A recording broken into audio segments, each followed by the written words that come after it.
তো বন্ধুরা, আমরা এখন চলে আসলাম মাঠের দিকে। তো তোমাদেরকে আমি দেখাবো আমাদের এই যে মাঠে সুন্দর সুন্দর ক্ষেত বা সুন্দর সুন্দর জমিগুলো তোমাদের এখানে দেখাবো।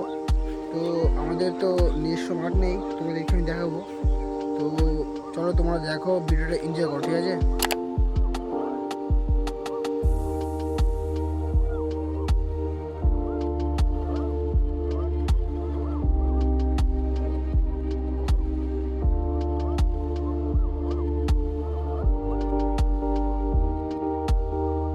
দেখতে পাচ্ছ, এগুলো হচ্ছে ধানের পাতো।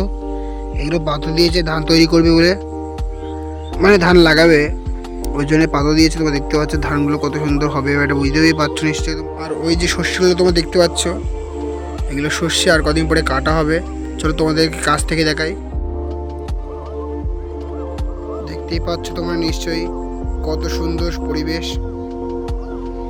এই শস্যগুলো আমাদের এই মাঠের পাশে, মানে আমাদের তো মাঠ, আর মাঠটা পুরো ফাঁকা পড়ে আছে ধান লাগাবে বলে। দেখতে পাচ্ছ ওই পাশে শস্য, আর ওই যে দেখতে পাচ্ছ চারিদিকে তাল গাছ।